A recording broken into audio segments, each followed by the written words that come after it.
Cette année, on récidive avec un de nos événements collecte de fonds majeurs, qui est le spectacle pour la Fondation Élie Gauthier-No. La Fondation Élie Gauthier-No pour l'ouverture aux arts lance sa deuxième campagne, comme je vous ai dit. Puis on est privilégié de toujours avoir comme président d'honneur le couple Marie-Claude Tétrault et M. Normand Brathwaite. M. Brathwaite, l'année passée, à la fin de son spectacle, avait dit aux gens qui étaient là, aux nombreuses personnes, qu'il a dit à l'année prochaine. Donc, c'est un homme de parole. On a contacté Normand, puis on lui a demandé de faire un deuxième spectacle qu'il a accepté avec grand plaisir. Donc, le 10 novembre prochain, à la salle de spectacle Thomas Morisset, on va avoir un spectacle avec Normand Brathwaite et comme vedette principale, au niveau du chant, ça va être Élisabeth Blouin-Brathwaite, sa fille. Et pour l'avoir déjà vu en spectacle, c'est une bête de scène. Vous allez avoir vraiment un spectacle haut en couleur. Et cette année, pour la somme de 40 $, vous allez avoir droit à partir de 6 heures à un cocktail où est-ce qu'on va donner avec le billet un verre de vin ou une bouteille d'eau ou du jus pour les personnes qui ne consomment pas d'alcool. Donc, il va y avoir un formule 5 à 7 avant le spectacle. Puis, à 19h30, la première partie va être assurée par un band local qui est très, très apprécié ces temps-ci, On The Side Band. Donc, à 19h30, eux vont faire la première partie du spectacle. Et Normand vient cette année avec les mêmes musiciennes que l'année dernière. Donc, c'est des musiciennes professionnelles qui sont très, très bonnes. L'année dernière, ça a été un franc succès. Et cette année, on a rajouté un thème au spectacle pour rendre ça encore plus festif, pour rendre ça encore plus intéressant. Ça va être Disco Party, le thème.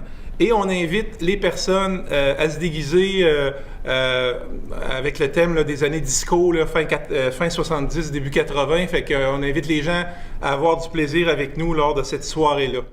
La vente des billets va bien, c'est sur le réseau Sapinard, donc à Grande-Rivière, c'est JL Vidéo. Oui. Puis à Chandler, c'est au garage Irving. Donc, on invite la population à venir avoir du plaisir avec nous, puis ça va être une soirée haut en couleur. Le deuxième événement, c'est Mme Dominique Giroux, la vice-présidente, qui va vous en parler. Nos événements sont comme proches dans le temps. C'est un événement qui s'appelle le Iceman Gaspésien. Donc, c'est la deuxième édition cette année.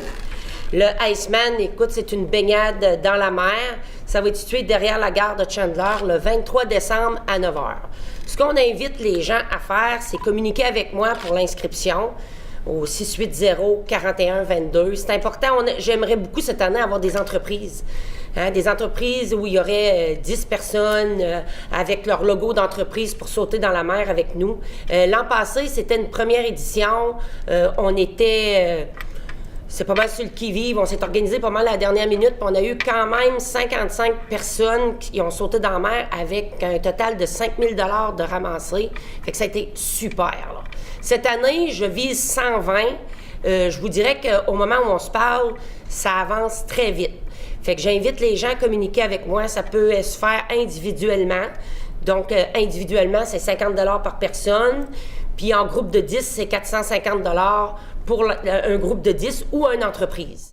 L'an passé, ça a été fantastique, ça a été une très belle réussite. Fait que cette année, avec de la musique et de l'animation, ça devrait être génial. Et l'aide de nos pompiers aussi. Oui, les pompiers volontaires de Chandler, bien, honnêtement, si j'avais pas les pompiers de Chandler et de la MRC, je pourrais pas organiser un événement comme ça. Fait que merci beaucoup à ces gens-là, parce que c'est à ces gens-là que j'ai demandé avant de l'organiser. Fait que c'est beaucoup eux autres qui l'organisent vraiment. Puis au niveau sécurité, on a tout ce qu'il faut. Au niveau sécurité, on a des sauveteurs, des pompiers qui sont habillés, qui sont dans l'eau, à une profondeur à peu près de 3 pieds. Donc, il y a toujours des sauveteurs dans l'eau. Ce sont des pompiers volontaires. L'année passée, il y en avait. Cette année, il y en a encore. On a l'ambulance qui va être là, le service de premiers répondants. Tout le monde va être là. Donc, la sécurité est très, très bien organisée. Fait que j'invite les gens, il faut que ce soit plein, il faut qu'il y ait du monde sur la plage, puis je vous attends en grand nombre. Je vais vous donner les critères de sélection qui sont quand même assez simples. Les critères de sélection, il faut que la personne qui fait la demande, à qui le don va être adressé, il faut qu'il ait 30 ans et moins, qu'il soit qui doit vivre dans la MRC du Rocher-Percé, parce qu'actuellement, on est au niveau local là, pour la MRC. C'est pour produire ou apprécier de l'art. C'est dans les deux voies. On a voté aussi que ça va être un maximum de 200 $ par personne, par demande, par année. Alors, c'est sûr que nous, on veut qu'il y ait le plus de monde possible qui puisse bénéficier. Donc, c'est pour ça qu'on a mis un maximum.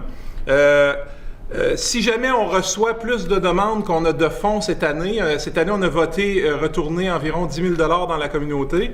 Alors, à ce moment-là, notre comité de sélection va faire un tirage au sort pour définir qui va gagner là, si les gens respectent les critères.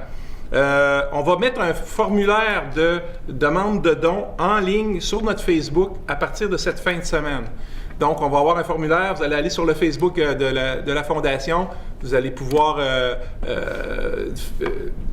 télécharger le formulaire, pouvoir le remplir et l'envoyer par la poste. On va demander aux gens de nous retourner leur formulaire par la poste. L'adresse va être indiquée dessus. Ensuite de ça, ce qu'on va faire aussi, vu que c'est pour les jeunes en bas de 30 ans, on va, de façon volontaire, on va envoyer des formulaires dans toutes les écoles de la MRC. On va demander aux directions d'être à l'affût s'il y a des jeunes qui pourraient bénéficier de notre aide, et aussi aux organismes comme le Centre Jeunesse et tous les organismes qui sont prêts au niveau de l'aide au niveau des familles dans notre MRC. Fait qu'on va envoyer nos formulaires en espérant qu'on va pouvoir aider le plus de monde possible.